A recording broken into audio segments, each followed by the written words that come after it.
ये धोखेबाज है। ना इनको महिला का सम्मान करना है और विशेष रूप से पिछड़ी दलित मुसलमान का तो बिल्कुल नहीं करना है। मुसलमान महिला को सम्मान देना इनको नागवार गुजरा। और दूसरी तरफ जिसने पिछड़ों का 3 स्तरीय आरक्षण छीनने का काम कर दिया, ऐसे सरकारी बाबू को नामित करके राज्यसभा में भेजने का काम कर दिया। ये धोखेबाज है। ना इनको महिला का सम्मान करना है और विशेष रूप से पिछड़ी दलित मुसलमान का तो बिल्कुल नहीं करना है। मुसलमान का 100% वोट तो चाहिए, लेकिन मुसलमान का मां बोलने में भी इनकी जबान हकलाती है। ये है सच्चाई इनकी। और जब इनकी जबान हकला रही है तो फिर मुझे जरा ये बात बताइए कि ये क्या सोच रहे हैं और क्या समझ रहे हैं। ये सोच रहे हैं कि दूसरी तरफ आप देखिए, यहीं पर कांग्रेस के नेता राहुल गांधी आए थे। उनके साथ उस यात्रा में हम भी थे, आप सबने देखा होगा। लेकिन जब मैंने उनसे कहा कि भैया यहाँ पर किसानों की जमीन लूटी जा रही है, भैया यहाँ पर इस देश को दुनिया में यश दिलाने वाले इन बुनकरों के हाथ का हुनर छीना जा रहा है, भैया यहाँ पर जो रोजगार है, यहाँ पर जो पढ़े लिखे नौजवान हैं जिनके हाथ में डिग्रियां हैं, उनको रोजगार नहीं दिया जा रहा है। तो आपको पता है जवाब क्या मिला? जवाब आप सबने सुना। यहाँ पर लुटती हुई किसान की जमीन नहीं दिखाई दी उनको। यहाँ पर बुनकरों की भुखमरी और लुटता हुआ उनका यश और हुनर नहीं दिखाई दिया उनको। यहाँ पर लुटता हुआ नौजवानों का रोजगार नहीं दिखाई दिया उनको।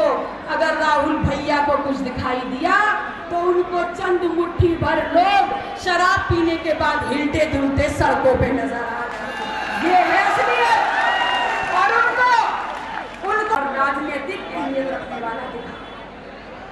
क्या समझते हैं ये लोग कि आपको लूटते रहेंगे और अपने बीच में ये बातें करते रहेंगे कांग्रेस और समाजवादी पार्टी के लोग कि घेर लो, एक हो जाओ, घेर लो इन मुसलमानों को, कहीं भागने ना पाए।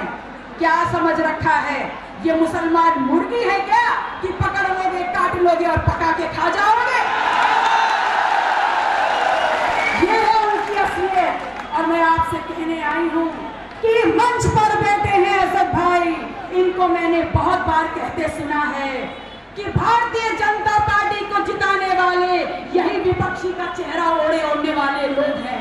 वरना क्या कारण है कि जब पूरा का पूरा मुसलमान, बहुत पिछड़ा और दलित आपके साथ लगातार 2014 में, 2017 में, 2019 में और 2022 में खड़ा रहा, तो ये हार कैसे गए? इस बात का जवाब आपको ढूंढना है। और आपको पता है इस बात का जवाब क्या है?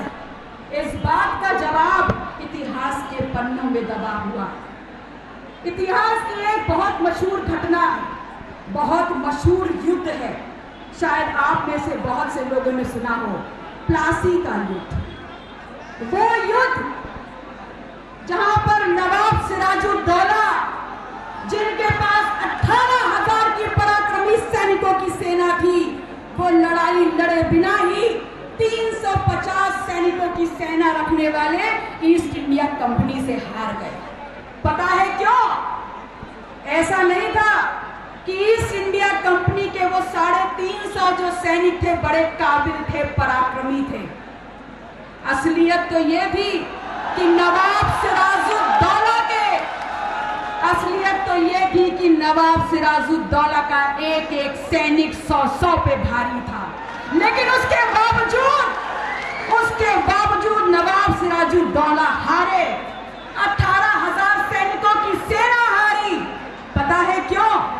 क्योंकि कमजोर सिराजुद्दौला का वो सेनापति मीर जाफर बिक गया, वो निकल गया दलाल।